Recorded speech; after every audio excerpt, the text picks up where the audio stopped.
Hello everyone, welcome to another video.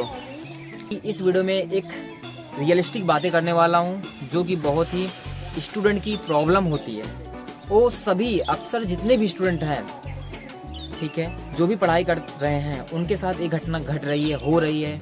तो इसी problem का सॉल्यूशन लेके आज की इस वीडियो में मैं आया हूं आप सभी के सामने।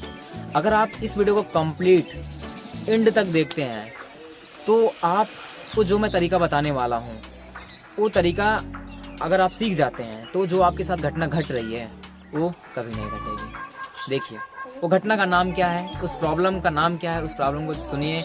ऑब्वियस सी बात है आपके साथ हो रही होगी। देखिए वो प्रॉब्लम क्या है कि हम लोग स्टूडेंट हैं, जो भी कुछ देखते हैं, जो भी कुछ पढ़ाई करते हैं, जो भी कुछ घरों में बोलते हैं मम्मी पापा ये लाना है वो करना है या बाजार से सामान लाना है, ठीक है, या हम कुछ चीज़ें सिलेबस में अपने टॉपिक्स को याद करते हैं, कुछ क्वेश्चन याद करते हैं, क्या होता है भूल जाते हैं, है ना। क्या होता है भूल जाते हैं, है ना। होती है ना प्रॉब्लम, सभी के साथ होती है, अक्सर सभी स्टूडेंट के साथ होती है। जितने भी टॉपर्स होते हैं क्या कभी वो भूलते नहीं? भूलते हैं, वो भी भूलते हैं, सभी भूलते हैं। लेकिन फिर वो कुछ तरीके लगा के उस चीज़ों को याद कर लेते हैं। तो आप भी टॉपर बनो ना, आप भी। तो अब देखो इस वीडियो में बताने क्या वाला हूँ एक ऐसा मेथड, अगर इस मेथड को आप अप्लाई करते हैं, आई गारंटेड ये मेथड आप पे सक्सेसफुल होगा। और अप्लाई करते हैं तो आप जो चीज़ें भूल रहे हैं, मैं गारंटी के साथ कह सकता हूँ कि कभी नहीं भूलेंगे, ठीक है। बट यही क्या होता है कि अगर आप चीज़ सीख लें, उस चीज़ को अप्लाई तो करिए यार, अप्लाई करना जरूरी है ना। तो देखिए मेथड का नाम है क्या, एक वर्ड है सिंपल सा, उस वर्ड का नाम है रेंचो, RANCHO, रेंचो।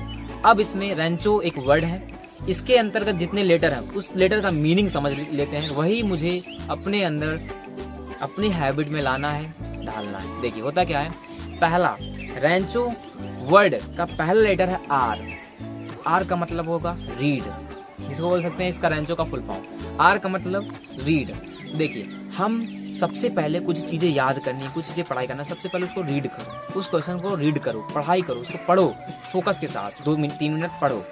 पढ़ने के बाद पढ़ लिया, R से रीड, उसको रीड कर लिया। फिर उसके बाद RA आएगा। ए का मतलब क्या है, एनालाइज क्वेश्चन, एनालाइज पॉइंट, मतलब उस चीज को एनालाइज करो जो आपने पढ़ा क्वेश्चन, उस चीज को क्या करो, एनालाइज करो। यार मैंने इसमें याद क्या किया, मैंने किसको कैसे पढ़ा, थोड़ा देर सोचो उस पर, 1-2 मिनट देके, मात्र 1 मिनट यार, 1 मिनट देके उसको सोचो कि मैंने इस क्वेश्चन को कैसे पढ़ा, इसके अंदर क्या की पॉइंट है, ये मुझसे कैसे याद होगा। अब जब आप सोचेंगे, मान लो कि वो क्वेश्चन आपको देख कर नहीं देखना है, सोचना है, सिर्फ थोड़ा देर उस क्वेश्चन को बगल में रख के अपनी आंख को बंद करके थोड़ा देर सोचना, 1 मिनट लेके। तो मान लो कि क्वेश्चन तैयार नहीं होगा, बट उसमें से कुछ ऐसे वर्ड होंगे जो आपको तैयार रहेंगे, कुछ वर्ड याद आएंगे, ये लिख के आएंगे, तो उसको थोड़ा देर एनालाइज करना है। फिर R का मतलब समझिए, A का मतलब, अब N आता है, RAN, N का मतलब होता है नोट मेकिंग। नोट मेकिंग का मतलब है जो आपने पढ़ा उसको थोड़ा बगल में रफ लेके, रफ से थोड़ा उस क्वेश्चन को 1-2 बार लिखो बिना देखे, ठीक है। एक बार आप देख भी सकते हैं और फिर उसके बाद एक बार देख के लिखो, एक बार फिर बिना देखे लिखो। तो मान लो जब एक बार देख लिख के लिखा, फिर जब सेकंड टाइम आप लिखते हैं तो उसमें से कुछ मान लो भूलेंगे भी और कुछ लिखेंगे भी, तो कुछ तो याद रहेगा, कुछ तो याद आएगा। फिर जब कुछ याद आएगा, जिसको आपने नोट मेकिंग कर रहे हैं तो कुछ चीजें याद आएंगी, तो 1-2 बार आप लिखिए, 1-2 मिनट देखिए जल्दी से, ठीक है। फिर N का मतलब समझ लिया, RAN समझ लिया। फिर आता है C आता है क्रिटिकल एग्जामिन। क्रिटिकल एग्जामिन का मतलब क्या है, देखिए जो भी आप क्वेश्चन पढ़ रहे हैं, जो भी आप टॉपिक तैयार कर रहे हैं, अक्सर क्या होता है कि जब हमारा एग्जाम होता है, हमें सिलेबस पूरा पढ़ना भी होता है, याद करना भी होता है, हमारे एग्जाम पास होते हैं, तब भी हम बहुत घबरा जाते हैं, यार याद कैसे होगा, कैसे याद होगा, हम भूल जाएंगे। तो क्या करना है कि आप उसी पॉइंट को पढ़ना है जो आपके एग्जाम के प्रोस्पेक्टिव से मोस्ट इंपॉर्टेंट है।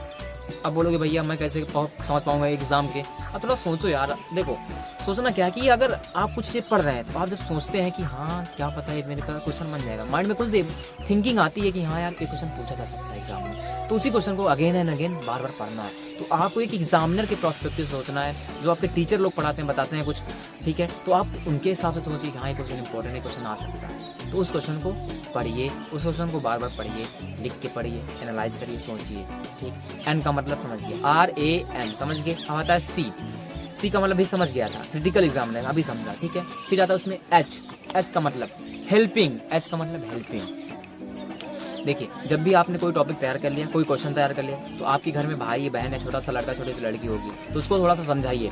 जो भी आपने टॉपिक पढ़ा उस टॉपिक को उसको थोड़ा सा बताइए। भले उसके समझ में नहीं आएगा कुछ, लेकिन जब आप उसको बताएंगे तो भले ही उसको समझ में ना आया, बट जो मेरे पॉइंट हैं मैं उसको समझा रहा हूँ, तो मेरे जो कॉन्सेप्ट है उस क्वेश्चन के अगेन कंप्लीटली तैयार हो जाता है।